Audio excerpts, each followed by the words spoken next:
What is up, nerds? Welcome back to episode 40 of the Pickleball Pursuit podcast. I'm Lewis, your host, here with my co-host Justin from Pickleball, etc. Justin, how you doing, man? Doing good. Actually been playing a lot, so we're doing good. That's basically how I judge my weeks at this point. I love that.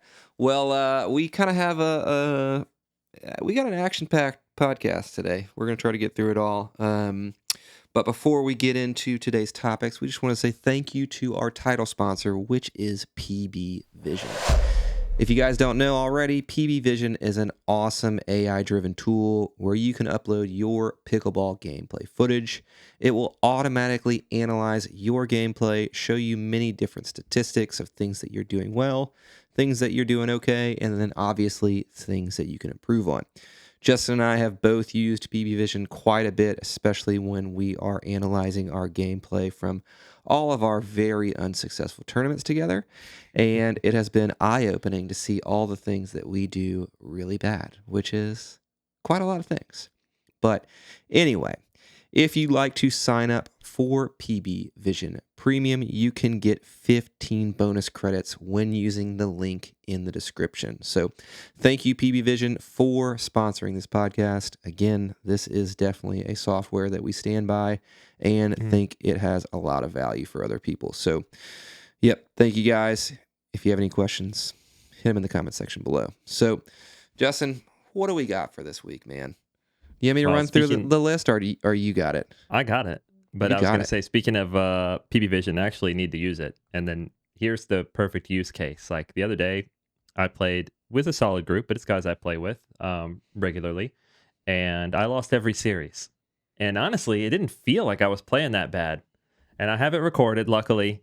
But I'm like, just like looking back on it like, man, like what did I do? And I guess I was just, in the moment, not paying attention or not realizing what my errors were, but clearly they were there. So it's a perfect opportunity. I should upload those in PB Vision and see what it spits out. And then I'll learn about a new deficiency of mine. So that'll be fun.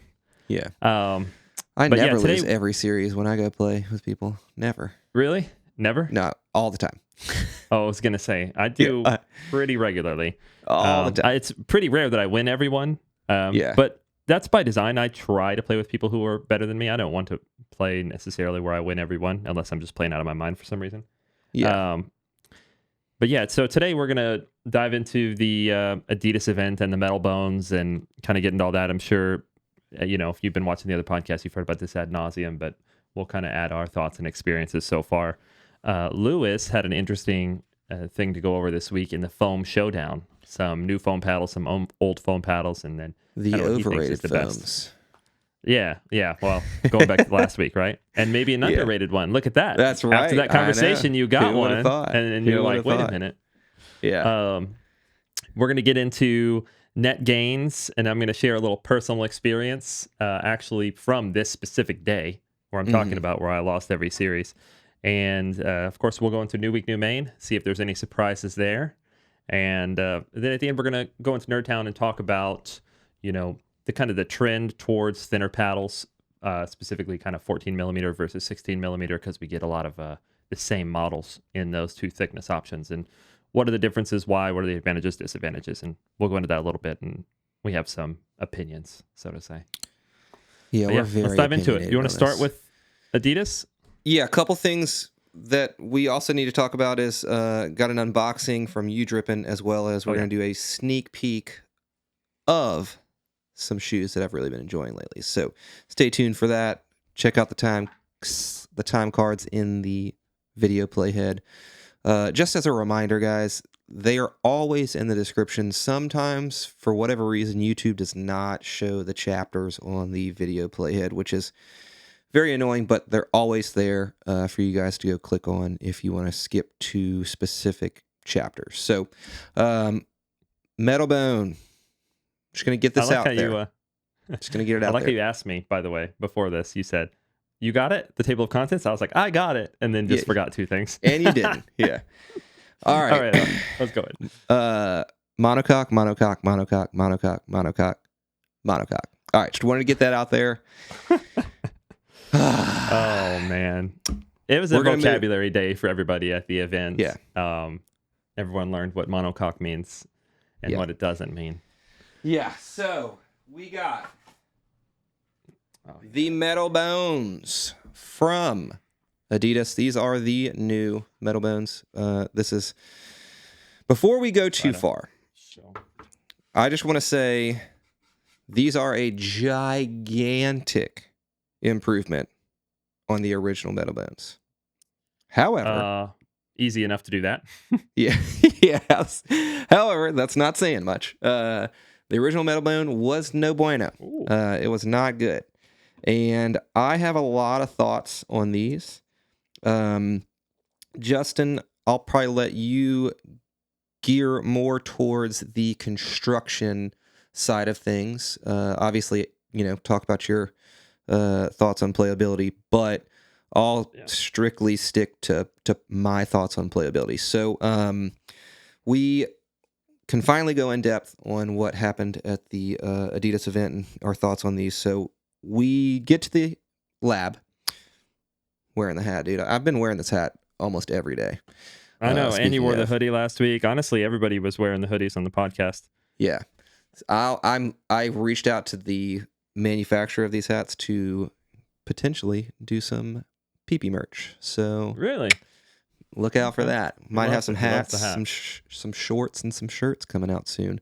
If you guys are interested in that, just let me know, and I'll make that more of a priority. So anyway, we get to the lab, and we start playing with the Metalbones. They obviously give us their spiel on all of the new innovations and the new paddles and what to expect from them.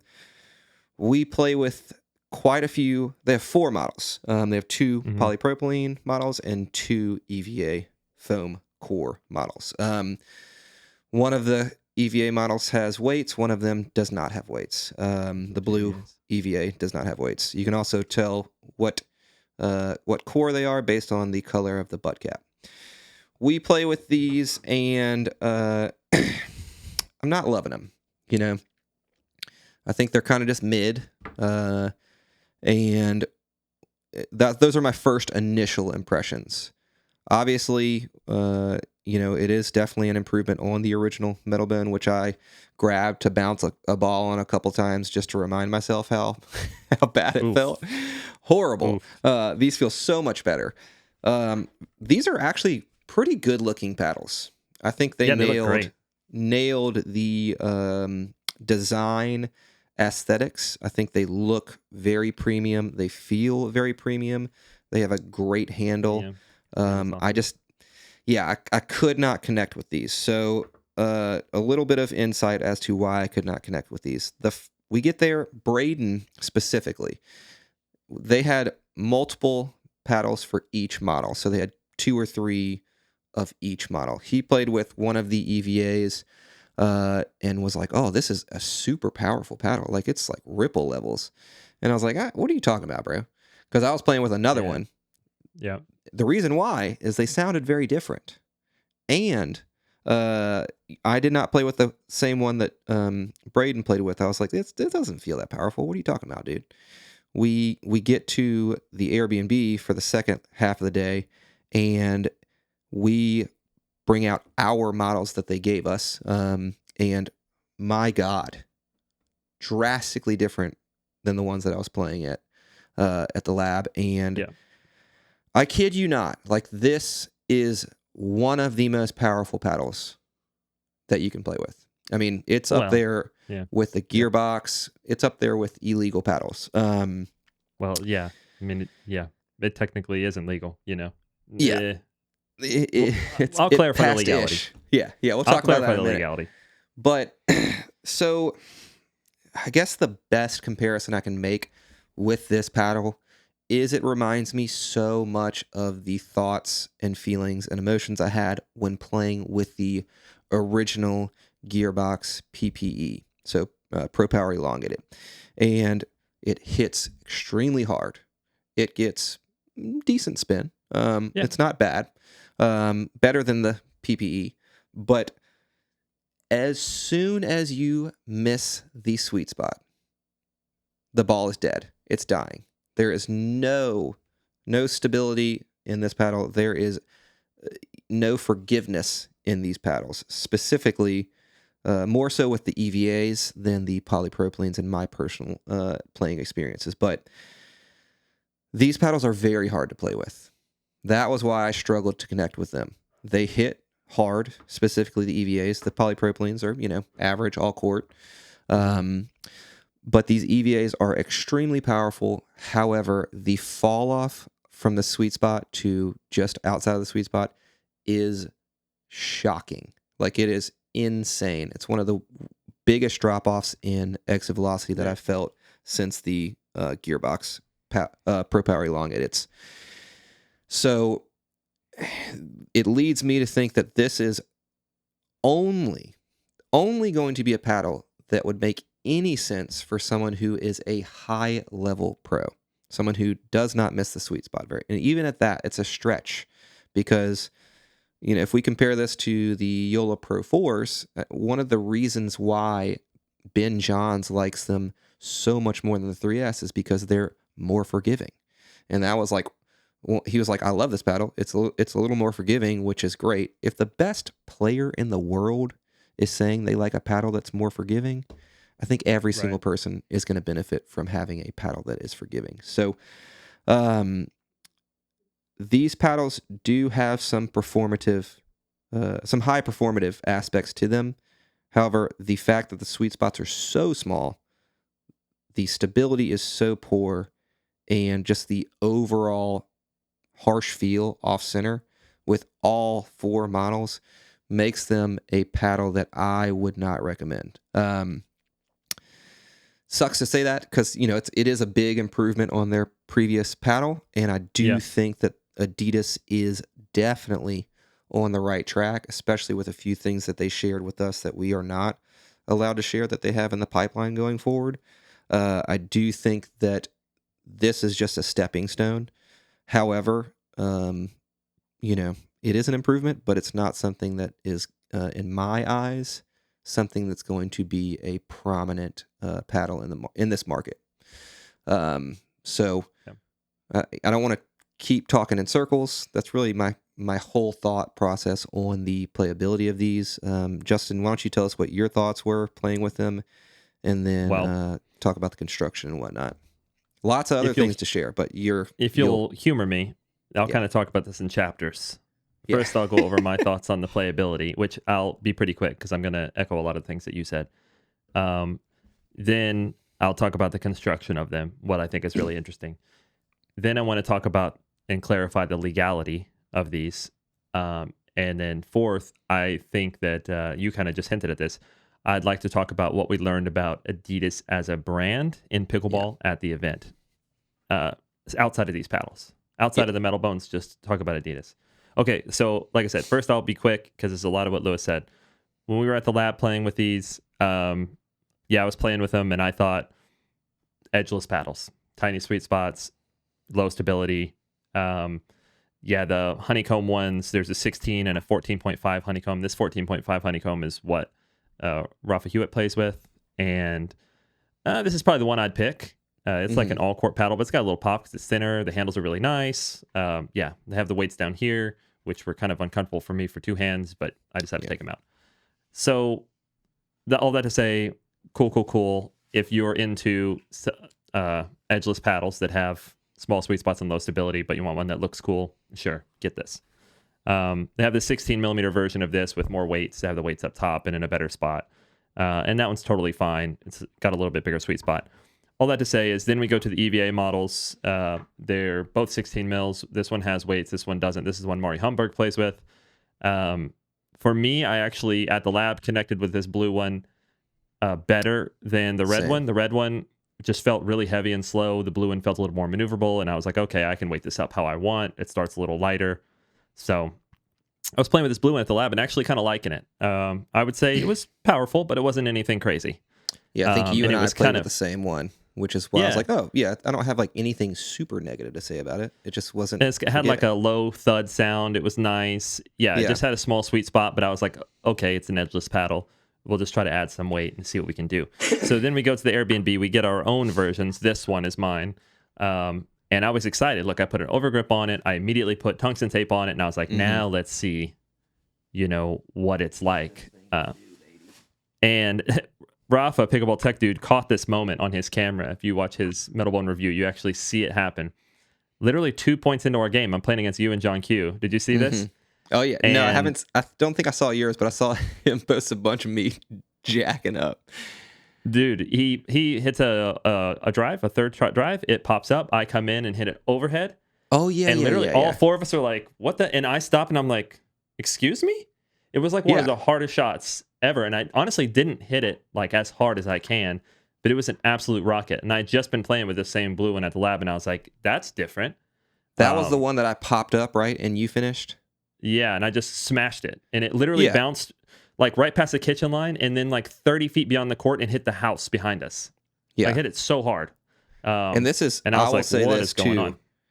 Rafa is a very smooth player. He's very calm. Everything's very much under control. He's not going to like blow you by with power. But on that drive specifically, I was like, holy crap, that was fast. And then your overhead was like, holy crap, that was insane. So like that was my first inkling that there was like maybe some differences. And so I ended up finding the blue one that I had at the lab. They brought it with us. And then I grabbed mine and that one side by side. I pulled the weight back off mine because I was like, is the weight making this difference? No. They sounded different. Mine was way more tingy, high-pitched, way more powerful. The other one was more like low, thuddy, and soft, and far less powerful. And so anyway, I was like, this is shocking. So I went and talked to some of the other people, and we all like basically tested ours. And there were some pretty big differences across, the different reviewers' paddles. Yeah. Not to mention all of ours, though. All the ones we got were far more powerful than the one we were testing earlier that day in the lab. To clarify, both of my EVA paddles, the Mari Humberg versions, no weights, they sound different. Like between the two models, they sound different. Yeah, they have different tones and pitches, which is, that's concerning, Yeah, so Braden sort of talked about this on his pod too, but Braden and I, had a conversation with the Adidas guys specifically about this. We walked up to them with the two paddles, and we had multiple concerns. We were like, hey, man, there's like all this variation. What's going on?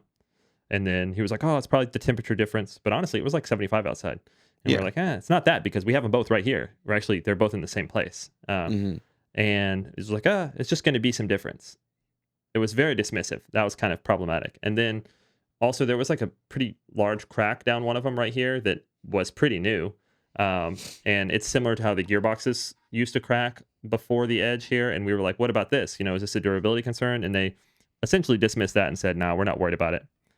So I don't know if it is something to worry about or not, but what concerns me is the changing, the dismissiveness, Yeah. And the inconsistency from one model or one paddle to the next of the same model. Okay, so the EVAs, everyone knows I'm too trash for a power paddle, so absolutely can't play with these. They're these insanely are like powerful. Peak of power, like the absolute ripple tip. Yeah. But like, the polypropylenes actually feel fine to me. They feel like solid, and I can totally play with them. Not well because they're edgeless and have low stability and small sweet spot. And the especially on the 16 mil, there isn't much room to customize because the swing weight starts pretty high already. And these are all elongated. Okay. Yep. So that's playability. Honestly, not much positive to say. Also, it's spray grit, which I will say after about like 6 hours on this one, maybe a little bit more, it's actually holding up pretty well. Better than some notoriously bad spray grits. Yeah, unique spray grit for sure. It's only 6 hours, so I can't say if it's going to be as good as, some of the Peel Ply. You'll have to go to some of the other reviewers and people who are willing to play for more time to get that. Okay, so now let's talk about construction real quick and Lewis's favorite word, monocoque, which isn't a new word. It isn't even new to pickleball. It's just maybe the first time people have heard it in pickleball. It just basically means that it's one fully molded structure, which a ton of edgeless paddles are. All the edgeless paddles that have a molded handle built into it are a monocoque design. And you will hear this in other composite industries, like race cars, like F1 cars. They have a monocoque. Like the whole tub is one giant piece. And it does help with stiffness and rigidity, and you're able to build in flex where you need to and build strength where you need to, add a lighter weight because carbon fiber's, awesome in that way. So that's smart. I do think that is an advanced technology compared to the technology of most paddles, and I think that is the right direction that we're going to see paddles go. They used, and you'll see this marketed, their low poly design in the throat, poly meaning polygons. So all that means is they've added little creases and different shapes and corners in the throat area to increase stiffness and flex where they want to. And yeah, the analogy you'll hear is it's just like the side panel of a car. Everywhere where there's a crease, it's stronger, versus where it's flat, it's easier to dent in and out. So that's very cool. And then, of course, the polypropylene honeycomb ones are a typical kind of construction with edge foam, and then the polypropylene in the middle. And as a quick aside, this is like a mini NERDTOWN trip. The reason why edge foam is used in thermoforming applications, and specifically monocoque design, is you can imagine that there's a mold. It's a two-piece, like a big metal thing that has the negative shape of this paddle, right? And then there's a lid that goes on it, right? And then this bladder, essentially, the bladder can be made of a lot of different things. In some cases, it's a literal like plastic bag bladder filled with expanding material. In the case of most Gen 2 pickleball paddles, it's like a tube of carbon fiber that's wet, and they roll it and essentially lay it around the edge and then put expanding foam inside of it. And the purpose of it, we love it because the side effects are more vibration dampening, more perimeter weight. You hear that talked about all the time. But the purpose is a manufacturing purpose, not a playability purpose. The playability effects are a positive side effect. The purpose of it is to make sure that these materials, this carbon fiber inside the mold, push out and expand into the edges. Because there are, you can imagine, little corners inside the mold. And if the pressure inside this object isn't strong enough to push out into those corners, then you can have manufacturing defects where there are divots or dents, or maybe this corner didn't fully form, or this edge didn't fully form. So that's not just in pickleball paddles. Expanding bladders are used in all types of hot molding composite structures. So that's the purpose of expanding edge foam. And that goes across all thermoform paddles in monocoque design. So this has that. Okay. So that's the construction of the polypropylene ones. The EVA ones are, essentially the same, except for the core is different. Now imagine that same edge foam expanding tube, right, that goes around the face. They also have 5 of those same tubes with expanding foam running vertically, 1 in the center and then 2 on each side. And maybe Lewis will put up a picture B-roll here. It'd be a lot easier to understand. Maybe. And then in between those, there are strips of sheet EVA, right? Just like this black EVA that's very low density, very soft, very springy. And yes, this is similar to what we saw in the Ripple, right? The Ripple had, but they didn't have the expanding tubes with the foam in there. They just had carbon fiber ribs and then the EVA strips in between the ribs. So it is similar in that it's a rib structure with EVA in between. Also very similar to Gearbox's patent process of carbon fiber ribs, with foam. So that manufacturing isn't particularly unique, but here it is. And that probably is why the playability is similar to the Ripple. And as a, next question, people are already talking about, well, why do the foam ones crunch if they're foam? Every now and then people have had broken in ones where they push in and you can hear crunching. That's the actual carbon fiber tube that is housing the expanding foam. That is a pretty thin carbon fiber, and when it's laid in there, so it's pretty easy for it to splinter. And so when you press and you hear the crackling, it's not the foam, it's the carbon fiber that's essentially splintered. And the purpose of that carbon fiber is to hold the expanding foam, although it does, of course, add structure and is what allows this to pass deflection. Okay. You can hear it on these Pulse series. Yeah, exactly. Just like the triple edge of the Pulse, same exact concept. I'm not sure if you guys can hear that, but that's just the I can't hear it. Carbon fiber but yeah, tubes, yeah.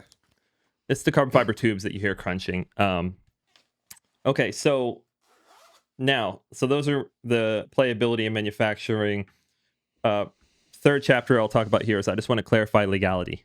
Okay, as of now, and I just checked this today, 0 of these 4 models are USAP approved, not a single one. So just to clarify, because some of them do have the stamp on here that says USAP approved. They are not USAP approved yet. We were told at the event that they are all submitted for approval, but of course, right now we all know the USAP is taking a long time, so they're waiting to see if they will be approved. My gut feeling is, and take this with a massive grain of salt because of clearly the PB Core test isn't that predictable. That my gut feeling though is that the honeycomb ones will have no problem and those will pass and those will eventually get approval and be USAP approved. Yeah, the EVA ones, I will be shocked because we've seen other paddles with similar construction fail. And the amount of power this has, while PB Core is not a power test, the type of power this has and the type of responsiveness off the face, I think will fail PB Core. This is just my opinion, okay? So we'll see. So to clarify that, 0 of them are USAP approved. They're all submitted. I personally expect that the honeycombs will pass, no problem. I expect that the EVAs will not pass. Okay, so now let's talk about UPAA approval, okay? So there are different approvals for each of these, or for most of them. This 14.5 honeycomb, Rafa's paddle, he's been playing with this one actually for a while, even though it's just now publicly launched. He's had this and been playing with this. This has provisional approval within the UPA, and that means that pros can play with it. It is UPA approved. And anyway, that was like a thing that they did early on to say you can get provisional approval. The confusing part to me is my understanding was that provisional UPA approval was based on the fact that if you have an already USAP approved paddle, you can get provisional approval. But I don't see this on the USAP list, so I'm not sure. But regardless, this is on the provisional approval list. Now, the other 3, both EVAs and the 16 mil honeycomb have what's called interim certification. And that's whenever you could get it early on, before 2025 started. You could get interim certification. And this was before UPAA's PEF test. That's their paddle efficiency factor. That is their version of PB Core. This was before that happened. They were just testing off deflection only. So the other 3 have interim certification. And the interim certification only lasts until September 1st, 2025. So in a couple months, they will have to be subjected to the full suite of testing, including the PEF, UPA's PB Core, to see if they pass and get full approval certification for 2026 and beyond. So we will see what happens. But again, I have the same gut feeling as I have for USAP, that the honeycombs will have no issue, but I'll be shocked if the EVA models pass this PEF for UPAA. So there is at least a chance that some, or the EVA ones, will not be legal beyond September 1st. And when we say legal, UPAA certification is really just legal for pro play and the very few tournaments who are using UPAA certification. So most tournaments you play, I assume most of you amateurs watching this, are based off of USAP approval, which none of these have. Okay. Was that clear? That was very concise. Okay. Well, I don't know if it's concise, but I just winked at the camera. Oh. Okay. Well, I felt like that was important, and it has been a little bit confusing. Do you want me to say my thoughts about the Adidas people, and then you say yours? That way you can get a little break from, or you want to keep going? Yes. I've just been rambling. Okay. No, go. Yeah. Say your thoughts about, independent of the Metalbone paddles, what we learned about Adidas and their licensee, All Racket Sports, in Pickleball moving forward. And then so it was very clear and evident that they are trying their best to create products that are, obviously top tier in terms of performance, but more importantly than that, it definitely showcases that they are trying to make a difference in the pickleball, realm. It's not like they're just trying to come in here and sell some paddles and make some money. They are genuinely, I think, the Stacks Root deal is a perfect example of that. They want to come in and showcase that they are going to make a difference. They want to be one of the premier brands that is doing things to raise the quality of pickleball. More importantly than that, I felt like the team as a whole was extremely welcoming. Number one, they were very authentic, even though there was a couple times where they were a little bit dismissive of certain aspects of the paddle's construction and playability.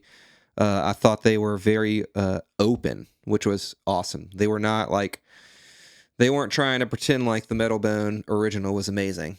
Like they were pretty blatantly obvious. Like, yeah, Yeah. we need to make a better paddle. And I just thought in general they were all good people, very welcoming, very kind, and I can't really say anything negative about them as I got no bad vibes from them, which is, I think that's super important from, a company of this stature. If y'all are doing things for the wrong reasons, people are going to sniff that out immediately, especially, especially our group. We're pretty ruthless in terms of that. So yeah, really enjoyed the people, Carlos, Brian, and Canton, and then I'm forgetting the fourth gentleman that was Jorge. Yeah, they were all super nice, super responsive, and literally answered every single question. Although one or two were not ideal answers, they did answer them. So I'll kind of let you give your thought because you have a little bit different of a a perspective with the manufacturing and whatnot. No, I mean, I actually agree. I was going to say, as much as we've been talking to this point, and for the Metalbones, that's one part of the conversation, and I personally can't recommend those paddles to people at this point. That's one part of the conversation. The other part of the conversation is the brand and the people that we met involved in the brand. And to clarify, you guys probably already know this, but All Racket Sports is the brand actually making beach tennis, pedal paddles, and pickleball paddles for Adidas. They're a licensee, but they are still part of the Adidas family, right? So, but it was the All Racket Sports guys that we were meeting and dealing with. I have honestly nothing negative to say about them as people, the way they conducted their business or their plan for the future. It's actually all positive. Yeah. And meanwhile, we're just talking about the Metalbones right now, but there are other paddles that they release, and they're releasing like a mid-tier line. I think it's like $100 for some, $150 for others. Feel. Yeah, and they look good. And like you said, they're not here for a quick buck. It seems like they want Adidas to become a pickleball brand long term. Yeah. And they are fleshing out their full product line. We're talking shoes, bags, any other accessories that go to pickleball. And I think that their intention and their trajectory is really good. Also, I think it's worth noting that they are a big brand, right? Like Adidas as a whole commands a lot of respect as a brand. And they didn't come in and just say, let's price these as high as we possibly can because it's an Adidas name. Even their budget line where it's $99 and $150, and then these, which the Mari is like $209. I know we're talking about over $200. That's not a bad price, honestly. Yeah. And the other ones are, I think, $250-ish. But looking at what they consider to be their competitors, the other top brands in this space, the other top edgeless paddles in the space, they didn't go $280, $300. So I really respect that out of them. They didn't try to essentially say, let's use this Adidas name and milk it for all it's worth and just use the hype, because they probably could have. So, yeah, I actually have a high level of respect, and I'm excited to see what they do next. I think that they have a lot of manufacturing knowledge that comes from padel and beach tennis. They have a lot of connections across the globe just being involved with Adidas. I like Adidas's mindset in a lot of things. This is even before pickleball. I like this. They are actually pretty conscious about the environment. I mean, of course, they're still doing massive manufacturing, but they make little choices here and there that are productive and better than just being fully wasteful. So I'm on board with all of that, and I'm excited to see where they go. I just think they have a lot more experience to gain in pickleball specific, making good paddles, which is totally fine, by the way. I mean, they're technically still a fairly new brand, and this is what their third group of paddles. And I mean, it is an improvement, like we talked about, from the last Metalbone, but still, I feel like there are, if you looked at any one of these paddles, and then, like I said, it's tough for me to recommend because there would be a better version of any single one of them for any given cause, right? Yeah. But yeah, I have nothing negative to say, and I'm actually really looking forward to where they go from here. And they are clearly invested in the sport. And as much as people like to laud the small brands and then kind of shit on the big brands when they have a chance who price things high, the big brands are very important for the investment in the sport and the economy of the sport. for helping spread it globally, for sponsoring players, for sponsoring tournaments. All this stuff is like vitally important, because if we don't have a pro tour, then it's never going to gain legitimacy. And in order to have a pro tour, you have to have these larger companies who are paying players to play. You have to have these larger companies who are sponsoring the tour itself, so they can, get the facilities and actually make the tour happen. So a lot of these larger companies who are putting in a lot of marketing and sponsorship dollars are very important to the health of the sport long term. So, and Adidas is kind of stepping into that and wanting to be one of those. So I'm here for it, and we need it. And I think having a name like Adidas involved in pickleball heavily lends legitimacy to a game that has a stupid ass name like Pickleball, So, but that's another rant for another time. Oh man, yeah. Okay, all right. Well, by anything the way, else you want? I had a blast at the Adidas event. I mean, so much just fun. Personally, it was so much fun just hanging out with everybody, and they were extremely welcoming, very positive, all about having fun, but giving knowledge where they can. And it was like, I love doing that type of thing. So it was great. I know I said this on the last podcast, but I literally played the worst pickleball that I've ever played that day. You sure did. And I still had a great time. You sure did. So it was fun. All the people made it worthwhile, and just the ambiance, the vibe was there. It was high. Yeah. So I got nothing else to say about Adidas. I mean, I could go on and on, but I don't think anything else from me is necessary. You got anything else before we move on? I think we on and on for long enough. Let's go. Yeah. Let's go next. Yeah, we're already 37 minutes in. So, all right, last week I did a little foam showdown.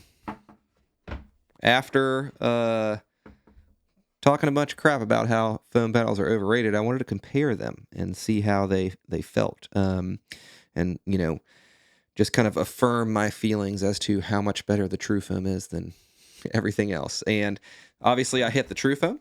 I hit the Diadem Max 16 Blue Core and the 008 Epic. And then I also got in another new foam core, which is a prototype. It's not a finalized product, which is the J2 FC Plus, which is a Gen 3 style core design. So it has a fully foam core, but it's like a pivoting foam core is what they're calling it. So I would imagine it's similar to the Yola Pro 4 or Yola propulsion core. So it will be but honeycomb enhanced. Replaced with foam. Correct. Right? Yes. Yeah. Full foam. So EPP to be exact. So I hit these. I'm going to go ahead and just say, I'll save the J2FC for last. I'll just talk about these three right now. It is just clearly evident that the True Foam is the far superior feeling and far superior playing paddle compared to the other current 100% foam core paddles that are in the market and available for sale. Now, in terms of the Diadem Warrior Blue Core versus the 008 from Selkirk, it wasn't even close for me. I thought the 008 this is the 13 millimeter, 13 versus 16, and I went with this instead of the 16 millimeter just because the shapes were most similar to the True Foam and the Diadem. But anyway, it was quite evident. No weight on this. It felt so much better than the Diadem Blue Core. Not that this is a bad paddle. It's just kind of mid. This is quite substantially better in terms of feel and playability. The shape is better, although it's this teeny tiny ass handle, just like the Diadem. But I thought that the spin was just as good. I thought the stability was better. The sweet spot was noticeably better on this paddle. However, all these fell very short to the True Foam, which, oh no, I just spilled a bunch of water. Ain't no big deal. Which was far and away. Like, it is not even close. I wouldn't say far and away. This is the J2 FC Plus is going to be, if this is what they release and it passes, this is going to be an extremely popular paddle because The sweet spot is huge. It's extremely stable. However, it is significantly more powerful than the J2K Plus and the J2 Ti Plus. Really? However, there's not going to be any issue with core crush or a paddle that is going to need a refresh program. So this J2FC smashed the foam Showdown. It wasn't even a thought. It was 100% just a easy walkthrough. This one was definitely the best paddle of the bunch. We don't even know if it will get approved, so I guess we'll just take that with a grain of salt. And if you are a person who's looking for a 100% foam core paddle that you can buy right now, True Foam is by far the best pick. I'm about to expose our DMs. You said in DMs that I won't expose everything. Expose it, baby. You said that this J2FC Plus's main material for you. You said even with it was so good that you would get used to the short little handle on the J2 shape. That it's that good. And keep in mind, this is a guy who last week said foam cores are overrated, and now he says it's the main material. So yeah, it's good. God, dude, I spilled so much water, it's insane. Do you need to pause and clean it up? Yeah, with the magic of video editing, we can do that. Give me 1 second. And we're back. Like nothing happened. All right, what were we talking about? Well, hey, in 40 episodes, by the way, that's only the second time we've had to take a break and use the magic of editing. So that's pretty good. Yeah, we're doing good, bro. I think that's just because I'm lazy. But hey. We'll pretend like it's because we're good. So yeah, J2FC Plus, very, very, very promising. They have some other prototypes that they are potentially thinking about as well. Hopefully in the summer, these will be released. Very good. Very cool. So do you have any other paddles for this week or no? No, man, that's it. We're going to move on to the Udrippin. They sent us both the Freaky Tack.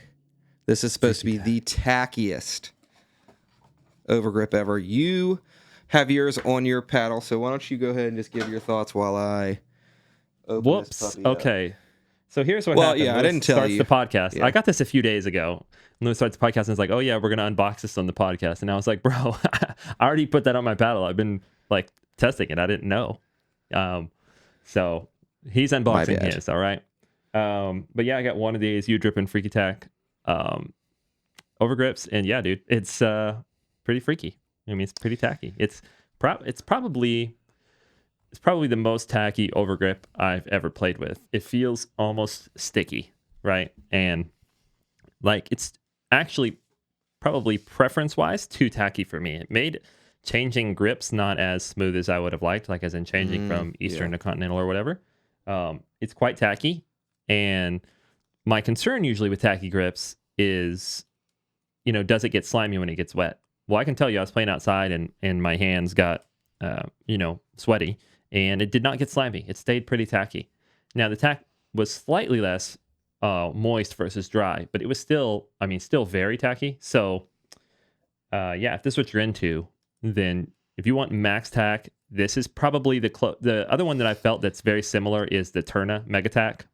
That's pretty fucking tacky. Yeah. And when you stretch it onto the paddle, it's like even more so. Yeah. So, if you play with Turna Mega Tack, it's similar to that, which is previously what I would have considered the tackiest grip on the market.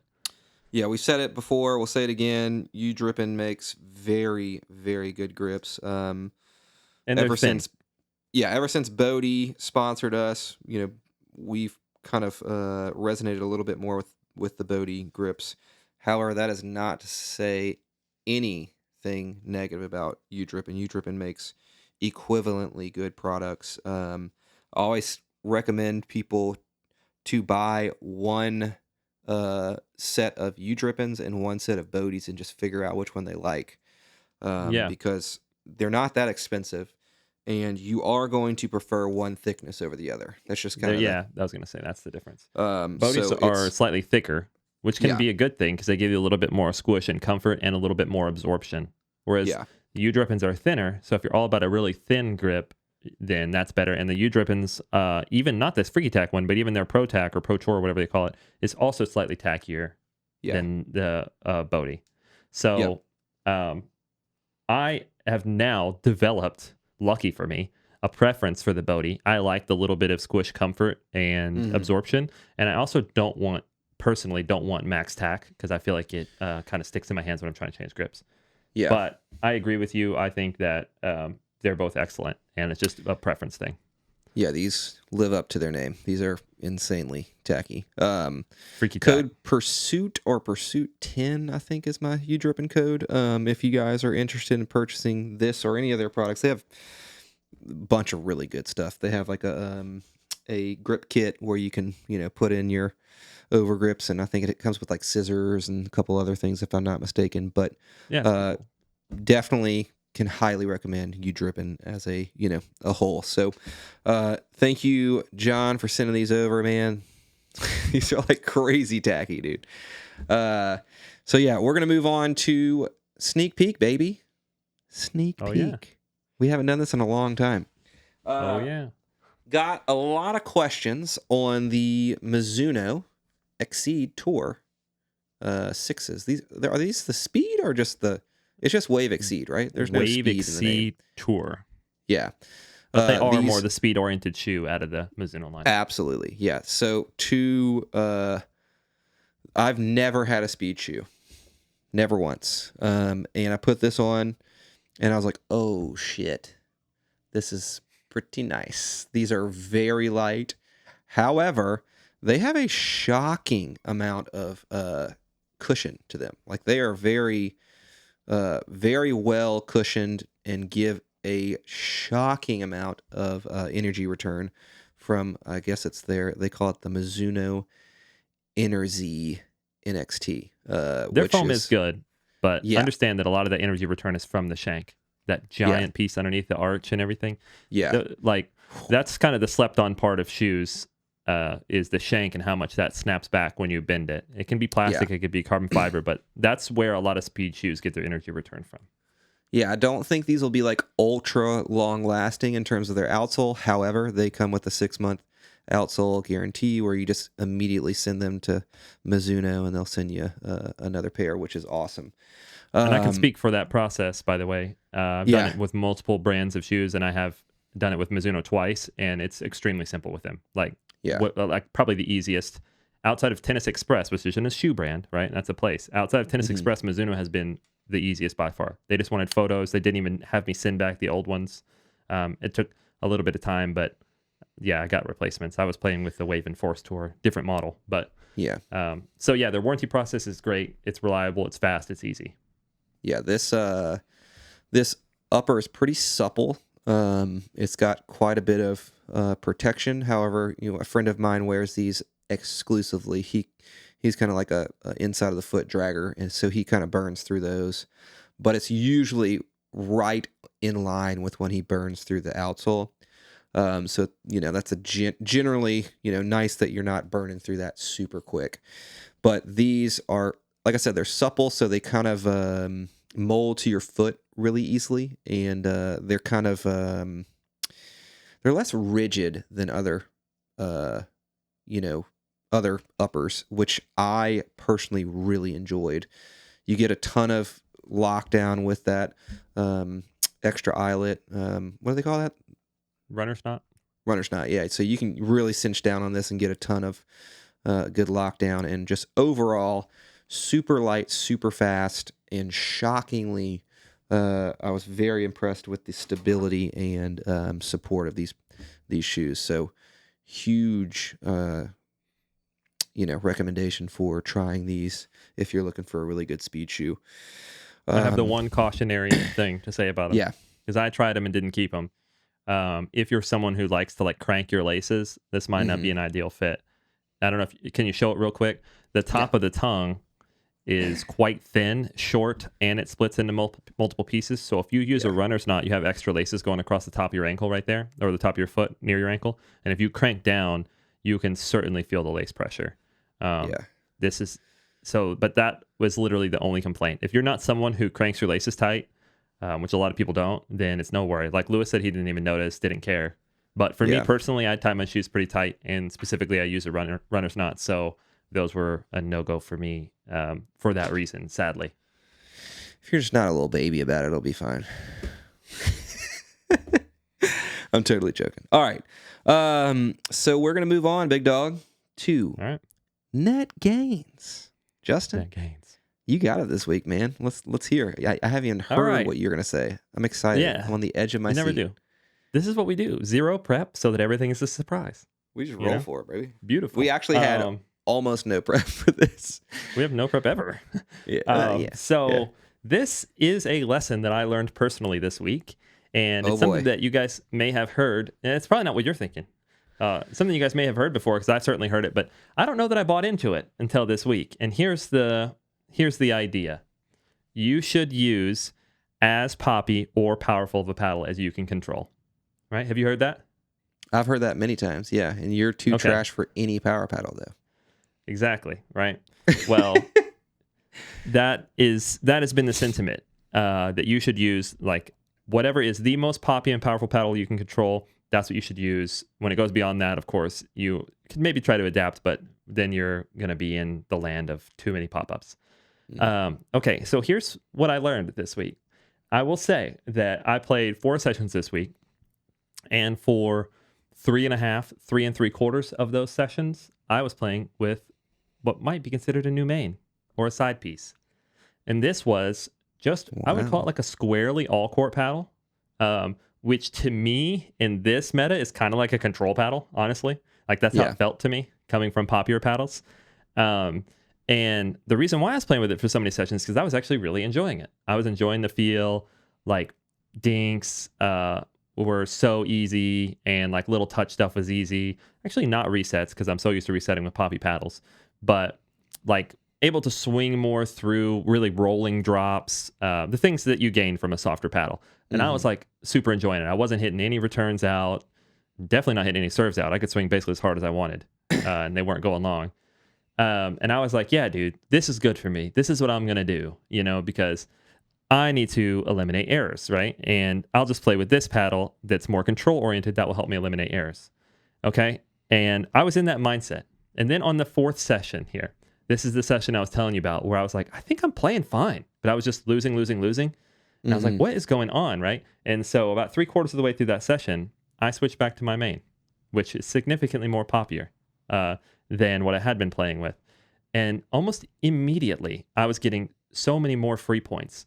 Not just winners, like outright winners, but what I realized is having that extra bit of pop on just everyday shots, like blocking a 3rd shot drive, all my 4ths, and my serves. It was not that they were outright winners, but I was applying so much more pressure that I was causing pop-ups or errors from the other side. And I was like, oh, holy crap. Now I see. But I was like, okay, what's the trade-off here? Now that I'm playing with this poppier paddle, am I going to have more errors? And the answer is basically no. Because, and this is what I learned from looking at the footage, that my errors, regardless of soft control-oriented paddle or stiff poppy paddle, aren't from the paddle at this point. I'm pretty well adjusted to a poppy paddle. My errors are from being lazy, having poor footwork, being out of position, stretching for a ball, right? That's when I'll pop a dink up. And if you are having poor footwork and stretching for a ball and you pop it up, it's not because the paddle's too poppy. Like I was popping those up with the control paddle. I was having the same errors. And then I was like, oh, here it is. This is at the point, my main, is basically the poppiest paddle that I know I can control well. I have 0 problems dinking with it. I actually prefer to reset with a poppier paddle because I've adjusted to it. You just kind of let the paddle do more of the work and soften it rather than giving more back to it. My serves were better, and I was like, this is it. This is what people have been talking about. This is what you gain from playing with the most powerful or poppy paddle that you can control. And so I had that lesson, and I was like, oh, man. And by the way, I was losing, switched to my main paddle, and immediately won. And like I said, I noticed immediately how much more pressure I was able to put on and how many more errors I was able to get out of the other team. And I also noticed later in the film review that the errors I was making with both paddles were the same and had nothing to do with the paddle. Now, that may not be the exact same situation for everybody, but if that sounds familiar to you and you take a look at your errors and your errors are from you, not from the paddle, then I would encourage you to try even pop your paddle. Push that line. See how far you can dink well and reset well with. And once you get to where you're having a trouble dinking, it's probably too much for you. But I have no trouble dinking with the poppy paddle personally. So yeah, that's my net gains. Something that people have been saying for months that I didn't necessarily buy into, and now it was proven to me personally. Yeah, I've been kind of gravitating towards more powerful paddles lately, which is, I even said on the podcast a few weeks ago, I was like, I might not be too trash for a power paddle, which is kind of why I've been maining the GX2 so much. You know, it's kind of one of those paddles where, because it's so poppy, you find yourself hitting more resets over, you know, and it's like, you will lose every ball that goes into the net. You won't lose every ball that you hit over the net, even if it's a pop-up. Right. You know, that doesn't, you know, always equivalent to a loss point. So, yeah, I would echo that as well. I think, you know, try to play something that's just on the tip of where you're like, this is a little challenging. But, you know, don't tiptoe that line and go too far over it, because it is a fine line. Once you get past that, it can be very challenging. So, more importantly, the forgiveness of the paddle, I think, is the most important thing when it comes to playing with a more poppy paddle. I just think you and I are playing with like wide body poppy paddles that are huge sweet spots and very forgiving, even though they're poppy. So if you're not too sure about moving to a power paddle, try something that's powerful and forgiving, and then you know, move on from there. So, but you know, we're just idiots. So, well, anything else for net gains, man? That was good. I liked it, dude. All right, well, sweet. We're gonna move on to everyone's favorite segment, New Week, New Main, baby. Sponsored by Bodhi Pickleball. If you're looking for overgrips, tungsten tape, now new tungsten pods, and all other pickleball accessories, you can check out Bodhi Pickleball and use code PURSUIT to save 15% at checkout. Now, Bodhi has some new products, one of which I just named, which is not necessarily, I don't think they're called the tungsten pods. They're called tungsten weighted strips. Excuse me. I misspoke. My bad. These are 3 grams per strip. Yep, I have some on my J2 FC Plus right here, as you guys can see, which I actually really like these strips, but I do think that just for the quantity and weight that you get with the tape, it's a slightly better deal. However, these are so much easier to deal with. You just especially rip one on out, the run. throw it on. Like if you're at the courts in your bag, way better, because now this new roll stuff, you have to use scissors. You can't tear it anymore. It's a little more rubbery. Man, I was like having a hard time the other day trying to tear it. I had to put a pair of scissors in my bag now. But yeah, so I really like the pods for keeping in the bag, and also if you're just someone who's, I mean, honestly, we're fringe cases here. We set up so many paddles that having a roll and having more per purchase is valuable to us, but maybe some people aren't setting up that many paddles, so just having some 3 gram strips is perfect. Yep, I agree. They also now have the new grip bands that you can put over. Some people really like having grip bands. I don't like them. I don't like having grip bands on my paddles, but you know, if you're one of those people who does, hit it, man. So thank you, Bodhi, for sending over the new stuff, man. Like we say this, I feel like it's like every other week. Like Bodhi just keeps dropping new products, and these tungsten strips are good. Oh, you got some more sleeves, baby. Season, baby. Damn. Sleeve season, baby. Yeah. This is like my favorite thing, you know. Yeah, that's what I really appreciate about Bodhi. Is like, I got he's got all the gear right now, bro. You probably can't see sleeve season, baby.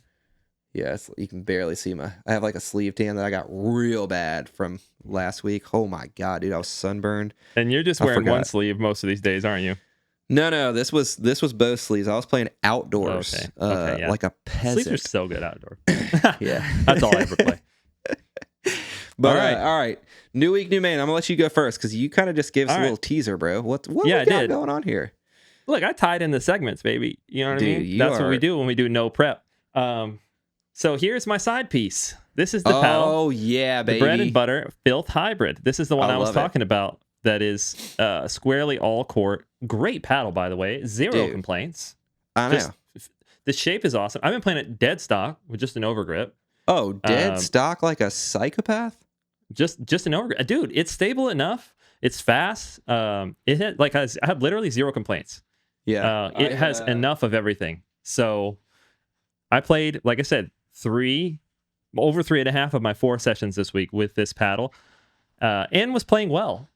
So this is the side piece, the bread and butter, filth hybrid. And I almost wonder if I'll be one of those people now who keeps a second paddle in my bag for maybe it's cold, maybe someone's using a hard ball, or maybe I'm just struggling with poppy paddles one day and it's like, oh, got to go to the softer one. You know what I mean?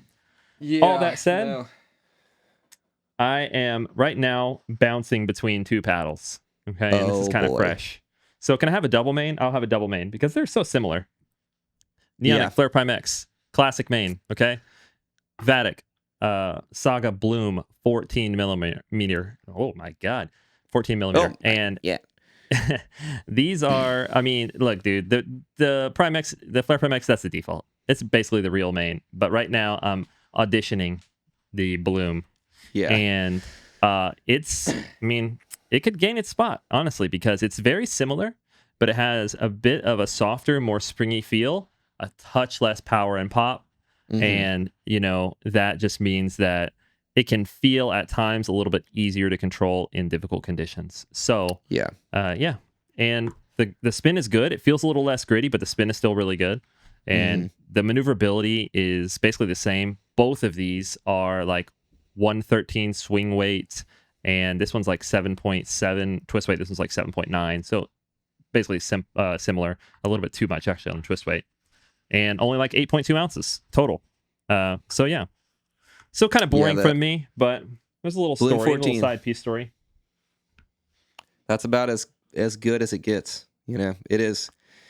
It's so similar to the Flare Prime X, but it's just a little easier to control. And it has a different feel, obviously. Yeah, softer, more springy feel. Yeah. Yeah. Like I said in the last, I think it was the Saga 14 review. I said it is virtually a flawless battle. There's really nothing it does wrong. All right, man. It is a new week. And it is a new main. Is it? We are going with the Saga Flash 14, baby. Man, I tried that. Had to go bloom shape though. Yeah, this paddle's freaking good. I'm just kind of auditioning. Gonna give this one a little roll this week and see how I do with hybrids. I was playing with the J2FC, and I mean, like, you can see my ball dust. It's pretty high up there. So I was like, you know what? Let me go back to a little hybrid shape paddle and see how I do. Yeah, these paddles are freaking good, dude. They're just so solid. They do everything right. There's literally one downside of this paddle, and it's just that it tapers slightly. That's really it. So the handle's a little short for me, personally. Yeah, but it's that typical 5.3 hybrid, which is 5.3 hybrid is enough for me. It's enough for me. But that's what pushed me over to the Bloom. I actually initially wanted to play with the Flash for the same reason. I was having fun with the hybrid filth. Yep. So I went Flash, and then it's just like the Tuies weren't very comfortable. Went to the Bloom shape and immediately was like, okay, just more comfortable. Yeah. So it was but between the Bloom or the Flash, and I just went with with the Flash for this week. Okay, all right, Vatic, look at that. I'm not throwing away the GX2. I'm just letting it sit on the sidelines and get jealous. So absence makes the heart grow fonder, as they say. All right, man. $119. That's a crazy price. Truly insane. That's before after code. After code, After code pursuit, it's $119 for any of these any sagas, any. So all it's the 16s and 14s. After code, $7 cheaper than the Neonic Flare Prime X, which was already extremely cheap at $126 or affordable. Let's say not cheap. Neither of these paddles, none of them feel cheap. They feel top quality, but it's extremely affordable. That's crazy. Yeah, if I had a crystal ball, I would say we're about to have 3 months of. And how much is the Bloom 14 instead of the Flare Prime X? But yeah, Man, super awesome paddle. Really enjoying the 14 millimeter sagas. Just a kick-ass series. So we're going to move on. NERDTOWN, baby. Mayor. Take us there, dude. What do we got today? Listen, dude, well, let's do another built-in segue, from one segment to the next. So I don't have these paddles on hand. I should have, but we don't prep. Remember that. Got them too. Yeah. But let's talk about a 14 millimeter paddle versus a 16 millimeter paddle in the same build and construction. Yep. Ideal example here would be the Vatic Saga series. They have 16 millimeter versions and 14 millimeter versions. And we'll talk about what we perceive to be some of the advantages of thinner paddles right now. And you can see this in the market trends, and maybe some of the disadvantages. But I think it's actually mostly advantages. I'm very biased because I've always preferred thinner paddles. Personally, just I like a crisper contact feel. It feels more like I can understand what the ball's doing. And I also... That's why I'm here, baby. I'm just weak. Objective. I used to love 16 millimeter paddles, and that's true. You were never a thin paddle person. All in on 16 millimeter, and then all of a sudden, I've been a 14 millimeter guy for the last few months. So, yeah. And another, advantage, or one of the advantages we'll talk about, is maneuverability. So the game's getting faster. We all know hands matter more than ever, and a 14 millimeter variant usually has a lower balance point, lower swing weight, so you're just faster to the ball. But let's talk about if you took a 14 millimeter variation and a 16 millimeter variation, but you weighted up the 14 to match the specs of the 16, right? So now we're gonna eliminate just a weight difference. What are maybe the advantages there? In that case, the power is actually going to be pretty similar when the weight and the swing weight are the same, 14 versus 16. There may be sometimes a very slight edge to the thicker paddle, but usually it's very similar. And you can see this in the ESQ series. They have the 12.7, the 14.3, but they add the internal weights, the swing weights and the weights are the same, and the power is basically identical. You can look at the mile per hour test, but the pop is almost always higher on the thinner version. So in that case, the 12.7 is more poppy than the 14.3. In this case, the 14 Saga is far more poppy than the 16 Saga. And there is something to be said. Now, this is immeasurable. Maybe this is an X factor, and maybe this is in my head, but you can tell me if you agree. Even at the same weight and swing weight, it still feels a little bit more maneuverable with a thinner paddle, just slightly. Yeah. And it may be actually this direction, twisting, like on flicks and rolls and stuff. The thinner ones, I always like how quick and maneuverable they feel versus their 16 millimeter counterparts. So I actually want to transition this conversation into core thickness in full foam paddles. But before doing that, is there anything else you wanted to add? Like on this honeycomb versus honeycomb? I have been notoriously a 16 millimeter fanboy because they're obviously more stable out the box. Almost every paddle you're going to weight up, even 16 millimeter. So you do gain stability overall and forgiveness just because of the thicker core. It feels more solid and like it gives you a little bit more feedback. However, I mean, with the different types of layups and the different constructions of cores and perimeter weighting, the gap is closed significantly, in my opinion. I agree. I don't think there's that Saga's drastic. A perfect example. Yeah, 100%. And I think what you lose in stock stability, you make up immediately with pop, maneuverability, and just being a slightly more aggressive paddle overall. Somebody commented on my Saga 14 review that the 16 millimeters are more aggressive. I would highly disagree with that. I think the 16 millimeter paddles have more power on drives than serves. They have high swing weights, though. That's why. Yeah.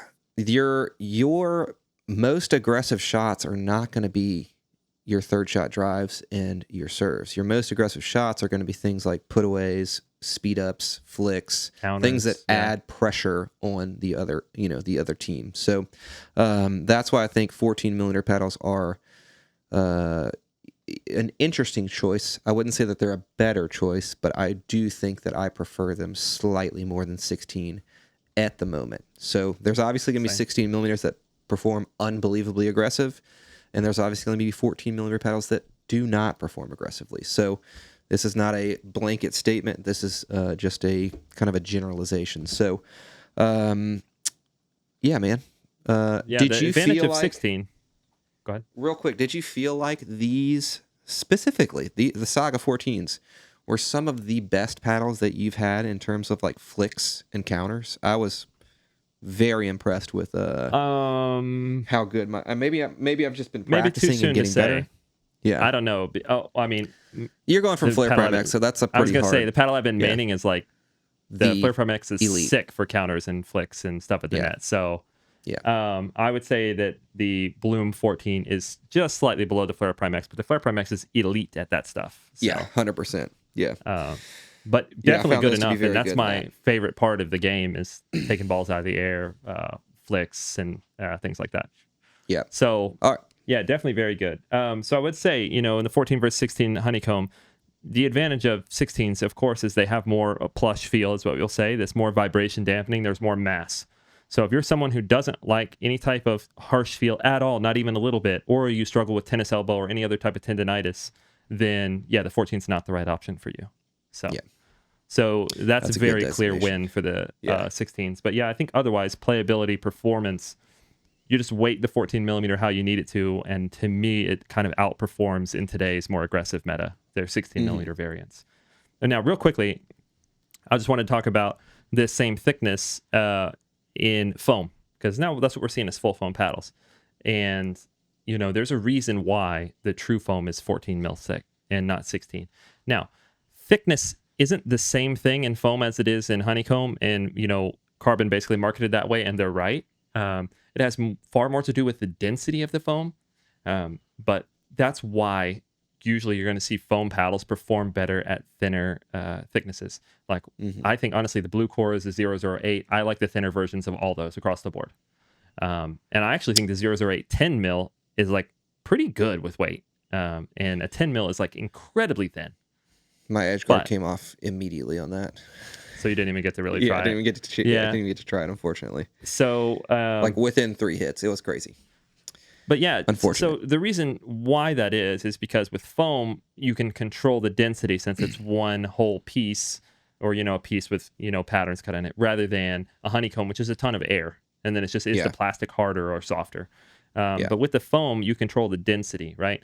And honestly, what we're finding is that, at least with EPP, which is the most popular and kind of most usable foam at this time, is that the best playability that also passes testing is kind of a higher density. And that higher density means more weight. So when you use that higher density in a 16 mil paddle, it's heavy. Like, it's heavy and it's too much. It's high swing weight. It's pretty clunky feeling, right? So, but since it's so... Apart from the 008, this 16 millimeter tour that I have, I think it was like 114 swing weight. Yeah, exactly. Which That's is crazy. not high density, bro. That's what I'm saying. Oh, they're low density? I didn't know that. I thought they were high density. Yeah.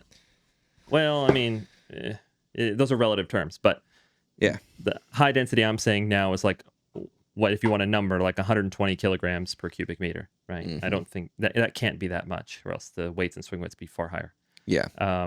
But yeah, what we're finding is that the performance characteristics, at that higher density, and very importantly, passing testing, is better. But in order to manage your weight and your maneuverability, you want a thinner core at that high density. And it has so much mass in it because of the high density that the thinner core isn't feeling flimsy or anything. It actually feels quite nice. So I think you will see a trend of full foam cores being thinner than you would expect their honeycomb counterparts to be for similar playability. And you will also see the trend of thinner core foam paddles having a much bigger sweet spot than honeycomb paddles of the same thickness, right? So take like a 10 mil honeycomb versus 10 mil full foam with the right density. The full foam is going to have a massive sweet spot so much difference. Better. Yeah. So all that to say is, we see the trends, both honeycomb and foam, definitely going thinner. And, these are kind of the advantages why, as we figure out, like you said, different layups and different construction methods to make those thinner paddles feel less harsh, but to use the advantages of them. And that's kind of a part of R&D 101, is everything is a trade-off. So you find these things that have playability advantages. Maybe that's a thinner core, maybe that's fiberglass, maybe it's something else, but there are heavy trade-offs with small sweet spot harshness, whatever it may be, low stability, and then you try to find ways to manufacture, things to make up for that. So for fiberglass, we've basically figured that out. We figured out how to mix layups to make up for the harshness of fiberglass, but to harness the playability, positives from it. And the same thing's going to happen with foam, right? There are playability positives, but right now we haven't necessarily figured out how to offset everything and harness it in a way where it just plays great and we don't have the weaknesses of it. Same can be said for edgeless, right? There are advantages, but no one has made an edgeless yet that counteracts all the disadvantages. At least no one's done it well that I know of. So we may see it in the future, though. Yeah, we shall see. Well, and I wanted to say two things. Number one, there is definitely, this sounds like we're saying thinner is better. That's not the case. Thin core paddles, there is definitely a line that you can cross, and it becomes, a point of diminishing returns. I would say 12 millimeter honeycomb and less is generally not ideal. Yeah. Unless it's the Paddletex 12.7, which is totally different because it's 13. It's a squishier feel. So just because we're saying 14 may have better playing characteristics and potential doesn't mean that 12 or 10 or 8 even for that, is better. So, and then you said you kind of came back, but I wanted to make sure that people didn't think that you could not control the density of honeycomb cores. You can. It's just not like foam. It's a much different way, and generally you can order them at different densities. Yeah, the low ones don't have as much integrity as the higher densities. So, really good stuff. I thought nailed a bunch of really good points, especially once we brought it to foam. I think J2FC Plus, man, it's changing my mind. First you were starting to change my mind. Now that. So I would like to try it. Yeah, it's Jam, send my boy one. Yeah, it's we got some good stuff to look forward to. We thought we were kind of in this period where it's like, oh, what do we do next? And then we'll see. It's gonna be a fun year all the way into next year for sure. Yeah, it'll be cool. All right, man. Anything else before we sign off? Nope. Dude, I got to play a tournament. It's been a long time. It's been like 3 weeks. Same. By the way, it's pouring rain, so sorry guys if you hear all that background noise. Yeah, mine was pouring too. We'll be all right. It'll be all right. All right, guys. Well, thank you all so much for tuning in to this week's episode of the Pickleball Pursuit podcast. Again, I'm your host, Lewis, with Pickleball Pursuit, here with my co-host, Justin, from Pickleball, etc. If you guys have any questions or topics that you'd like us to cover in future podcasts, don't forget to leave them in the comment section below. So, till the next one, we'll see you guys. Peace.